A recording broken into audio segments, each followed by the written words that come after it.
ఆంధ్రాలో వైసీపీ నేతలను బీజేపీలో కలపడానికి దృష్టి కేటాయిస్తున్నారు. దీని వెనక గల కారణాలు ఏంటి? ఎందుకని కలపాలని చూస్తున్నారు? ఆబ్వియస్గా బీజేపీ గవర్నమెంట్ మైనారిటీలో పడిపోయింది అక్కడ ఉమ్, అక్కడ సెంట్రల్లో ఉమ్, 240 వచ్చినాయి. తర్వాత అక్కడ చాలా మంది పార్టీలు కలవడం, చాలా మంది ఉంది. చంద్రబాబు నాయుడు గారు, నితీష్ కుమార్ వాళ్ళ పార్టీలు కలవడం వల్ల వీళ్ళు ఎందుకు కలిసారు? వాళ్ళకి స్వప్రయోజనాలు చాలా ఉంటాయి. ఉమ్, అమరావతికి డబ్బులు కావాలి, స్పెషల్ స్టేటస్ కావాలి, ఇచ్చారో చచ్చారో తెలియదు కానీ ఉమ్, తర్వాత ఇంకోటి ఏమన్నా కావాలంటే ఇప్పుడున్న గవర్నమెంట్తో వీళ్ళకి చాలా పని ఉంది. సంబంధ బాంధవ్యాలు ఉంటేనే మనం ఉమ్, చాలా మంది అవ్వగలం అనేది చంద్రబాబు నాయుడులో వచ్చిన ఒక వికాసం. లేకపోతే దానికి ముందు 5-6 నెలల ముందు అతను జైలుకి వెళ్ళడానికి కారణమే బీజేపీ. ఉమ్, పెద్ద జోక్ ఏంటంటే వాళ్ళు ఎవరు పెట్టారు? జగన్, కేసీఆర్ ప్లాన్ చేసి బీజేపీ సపోర్ట్ చేస్తే లోపల పెట్టారు. ఆయన 1 రోజు 2 రోజుల మోర్ దెన్ 80 days అది పెట్టారా ఉమ్, రాజమండ్రి సెంట్రల్ జైల్లో. అవును సార్. అటువంటి వాళ్ళు బయటకు వచ్చి ఎప్పటికప్పుడు సమీకరణలు ఎందుకు మారతాయంటే బీజేపీకి దక్షిణ భారతదేశంలో ఉమ్, ఏమీ లేదు. అటువంటిది మిల్లిగా కర్ణాటకలో వచ్చింది ఉమ్, గవర్నమెంట్. దాన్ని దించేశారు. ఉమ్, శివకుమార్ లాంటి పెద్ద మంచి లీడర్స్ అక్కడ కాంగ్రెస్ మళ్ళా పూర్వవైభవం పట్టుకొచ్చారు. వాళ్ళు కొన్ని డిఫరెన్స్లు ఉన్నా కూడా ఒకళ్ళు మళ్ళీ గవర్నమెంట్ ఫామ్ చేసే లెవెల్కి పెట్టారు. ఉమ్, సో అదే పందాల్లో కాంగ్రెస్ చూస్తూ ఉంటది. ఉమ్, దక్షిణ భారతదేశంలో ఎదుగు పోయింది. తెలంగాణని ఆంధ్ర నుంచి సెపరేట్ చేశారు కాబట్టి ఈ 2 రాష్ట్రాలు సెపరేట్ చేయడం వలన ఇక్కడ మనుగడ పోయింది. ఎవరికైతే కాంగ్రెస్ కి అడ్రస్ లేకుండా పోయారు. ఉమ్, బికాజ్ ఆంధ్ర వాళ్ళకి అన్యాయం జరిగినట్టు లెక్క. అక్కడ సరిగ్గా పంపకాలు పంపకుండా ఆ కేసీఆర్ ఏదో చెప్పాడని చెప్పేసి ఇవ్వాలి. చాలా కరెక్ట్గా ఏమి తెలుసు సోనియా గాంధీ గారికి? ఏమి తెలియదు. She doesn't know any politics. ఏదో గాంధీ ఫ్యామిలీ కాబట్టి ఇచ్చారు బలవంతంగా. రాజీవ్ గాంధీని బలవంతంగా నిలబడడానికి ఇష్టం లేదు. ఈజ్ పైలట్, ఉమ్, హ్యాండ్సమ్ అందంగా ఉండే పైలట్ అంతే. ఎక్కడో చూసి పెళ్లి చేసుకున్నట్టు ఉమ్, ఎవరిని ఒక హోటల్లో కాఫీ ఇస్తున్నప్పుడు ఉమ్, అర్థమైందా? సో అటువంటి వాళ్ళు దిగొచ్చి దేశాన్ని, ఎంత పెద్ద దేశం ఇది, దేశాన్ని పరిపాలించే అతిపెద్ద పార్టీగా తయారు చేశారు. వాళ్ళకి పుట్టినవాడు కూడా స్నాబిష్ అంటే దద్ది పప్పు అనేవారు. చాలా కాలం తర్వాత అతను వల్ల నేర్చుకుని ఉమ్, అతను నేను కూడా నాకు అన్నీ తెలుసు అని చెప్పేసి అందులో ఉన్న పెద్ద పెద్ద సోనియా గాంధీకి సపోర్ట్ అపాయింట్ పెట్టే వాళ్ళందరూ చచ్చిపోయారు. Um, okay, there are some few secretaries, వాళ్ళంతా కూడా మలయాళీసే. అక్కడ ఉండేదంతా మలయాళీసే. సో అక్కడ ఆ టైంలో ఇప్పుడు బాధ్యత వచ్చింది. ఉమ్, 50 సంవత్సరాల రోజుకి పెళ్లి లేదు, పెడాకులు లేదు, కొద్దిగా బరోజ్గా ఉండే మనిషి అనమాట. ఉమ్, అప్పుడు అతను మళ్ళా మామూలు డ్రెస్ చేసుకోమని, తనకు కొంచెం ఇదిగా చేసుకోమని, పెళ్ళి ఒకటి అవ్వలేదు సరి కదా, ఇట్లా అన్నింటిలో అతను మార్పు పట్టుకొచ్చి ఇప్పుడు మోడీని షేక్ చేసే లెవెల్కి వెళ్ళిపోయాడు రాహుల్ గాంధీ. అంటే ఇప్పుడు మళ్ళీ కాంగ్రెస్ బలపడాలి అనేది ఒక దృఢ నిశ్చయం ఏర్పాటు చేస్తున్నారు. ఈ టైంలో బీజేపీకి అసలు ఏమని కూడా లేదు, 1 సీటు కూడా రాదన్నాను నేనే. వాళ్ళకి మరి 7 సీట్లు వచ్చినాయంటే ఆంధ్రాలో, ఇంకా తెలంగాణలో బాగా వేశారు. ఎందుకంటే తెలంగాణ ప్రజలు చాలా మంది కాంగ్రెస్తో కోపంతో దీనికి మళ్ళీ టీఆర్ఎస్ అంత ముందు ఆ టీఆర్ఎస్ మీద కోపం ఉన్న వాళ్ళు కొంత కావాలి కాబట్టి దాన్ని సెపరేట్ చేసి బీజేపీ కొంత నిలదక్కుంది ఉమ్, ఇక్కడ. ఓకే, ఇక్కడ ఉన్న పనిచేసిన వాళ్ళు కూడా చాలా బాగా పనిచేశారు. బీజేపీలో ఉన్న వాళ్ళు చాలా గట్టిగా పనిచేశారు. వాళ్ళు కూడా ఒకప్పుడు కాంగ్రెస్లో ఉన్న వాళ్ళే. సో ఇక్కడ ఒక వైభవం పట్టుకొచ్చారు. ఆంధ్రాలో ఏమీ లేదు. అటువంటి చోట కూడా వాళ్ళు డబుల్ గేమ్ ఆడి బీజేపీ పాలిటిక్స్, రాజకీయం ఏంటి? ఒకళ్ళొకళ్ళు లాక్కోవడం, ఒకళ్ళొకళ్ళు ఎవరి పార్టీ బాగుండాలో వాళ్ళు చూసుకోవడం, ఎవరు బాగోగులు చూసుకునే స్వార్థం ఉన్న ప్లేస్ ఏంటంటే పాలిటిక్స్, రాజకీయం. ఉమ్, సో ఆ విధంగా ఆంధ్రాలో ఒక అకౌంట్ ఓపెన్ చేశారు. ఉమ్, ఎలాగా జగన్తో బాగుంటూ జగన్ దగ్గర డబ్బులు తీసుకుంటూ ₹1 ₹2 కాదు, చాలా హై లెవెల్లో కూడా వీళ్ళ వైఎస్ రాజశేఖర రెడ్డి గారు కూడా కాంగ్రెస్కి ఇచ్చేవారు. ఉమ్, వాళ్ళ పరిపాలనకి డబ్బులు కావాలంటే ఆంధ్ర నుంచి వెళ్తుంది. సో అదేవిధంగా జగన్ కూడా ఇచ్చి వాళ్ళతో మంచిగా ఉంటూ, మనవాడు ఆస్కార్ నటిస్తాడు కదా, ఆస్కార్ లెవెల్లో నటించి ఎదురు వాడికి తెలియదు అది మనసులో ఏముందో అని చెప్పేసి ఉమ్, ఆ విధంగా మెయింటైన్ చేస్తే అతను కూడా భలే వస్తున్నారు వీళ్ళు, మనం పరిపాలన ఉన్నాం కాబట్టి మనకు భయపడిపోతున్నారు, వీళ్ళ కేసులు ఉన్నాయి కాబట్టి అని మోడీ గారు కూడా అని చెప్పి మొత్తానికి వెనకాలే ఉండి చంద్రబాబు నాయుడు బొక్కలో పెట్టారు. ఉమ్, అయ్యి బాబు ఇంత బొక్కలో పెట్టడం వల్ల మనం పడిపోతున్నాం తెలిసిన తర్వాత కవితలు పెట్టారు. ఉమ్, ఈ ఐడియా ఇచ్చింది అతనని. కేసీఆర్ ఇచ్చాడు కాబట్టి లిక్కర్ కేసులు చాలా మంది ఉన్నారు, వాళ్ళందరూ బీజేపీలోకి చేరిపోగానే మంచోళ్ళు అయిపోయారు. ఉమ్, ఈ అమ్మాయి కొంచెం మా ఫాదర్ చాలా డబ్బున్నవాడు కాబట్టి ఇప్పుడు హూ అని చెప్పి తలెగరికి కూడా వెళ్ళింది, లోపలికి వెళ్ళిపోయింది. ఉమ్, ఇంకెవడు అక్కడ పక్కలో మళ్ళీ ఎవరు కేజ్రీవాల్, అతను పెట్టడం అనేది పెద్ద బూతు. అతను పెట్టేశారు. వాళ్ళు ఎవరైనా కూడా వాళ్ళకి అడ్డం వస్తే ఈడీని సిబిఐని పంపించి జైల్లో పెడుతున్నారనే అపవాద మొన్న మహువా మైత్రి అనే బెంగాలీ ఎంపీ గుర్తుకు ఆరేసింది. ఎవరిని బీజేపీని బోడీగారు లేచి వెళ్ళిపోయాడు. వెళ్ళకూడదు.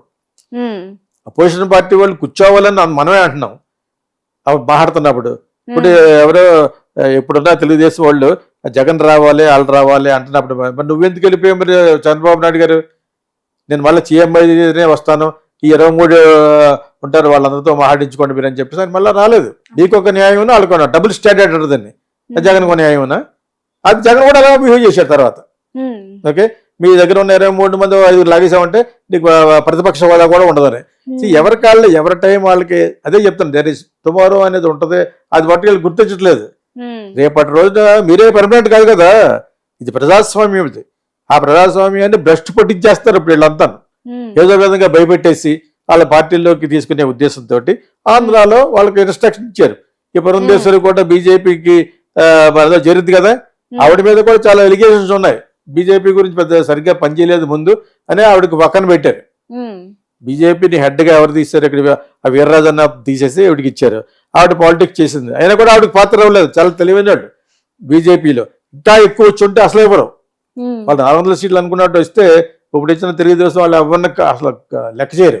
వాళ్ళకి రాలేదు కాబట్టే అక్కడ మనకి 2 ముష్టి పడేశారు తెలుగుదేశంలో ఉన్నవాళ్ళు, 2 మినిస్టర్లు.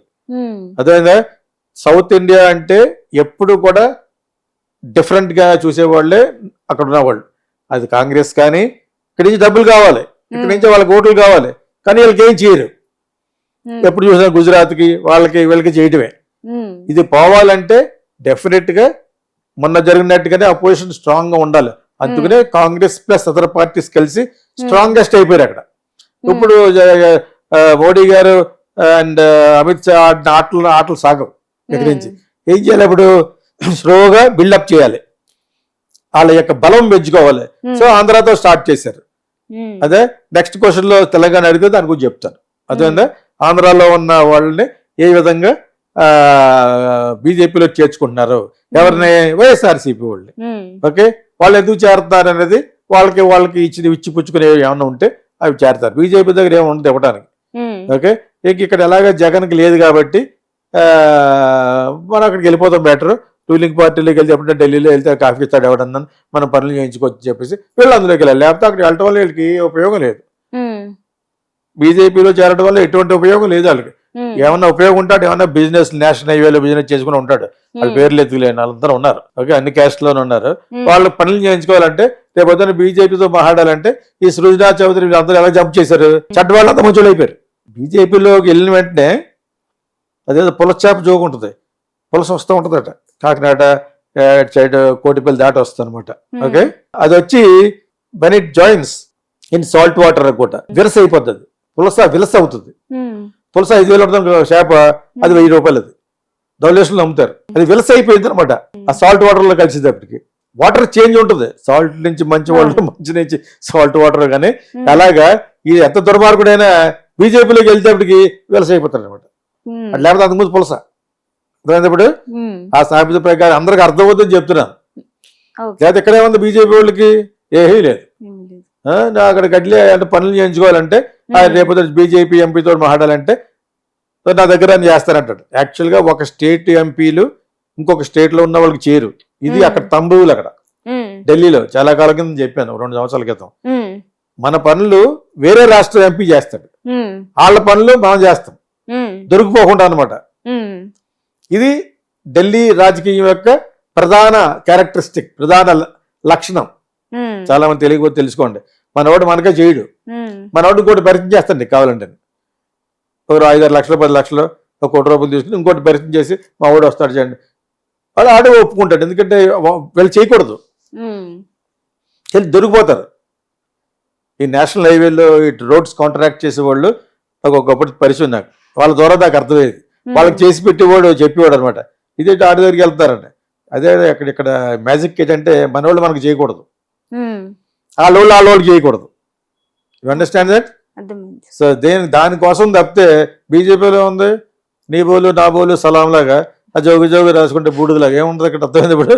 సో ఇది అంతేత ఆంధ్రాలో ఉన్న గెలిచిన 4-5 మిగతా వైఎస్ఆర్సీపీని తీర్చుకోవడంలో అక్కడ కూడా ఏమి లేదు. వైఎస్ఆర్ అతనే హత్యల కేసులు అట్లా ఇట్లు తిరుగుతున్నాడు బిజీగాను. ఓకే, సొంత ఇంట్లోనే ఆ పొజిషన్ వచ్చేసింది.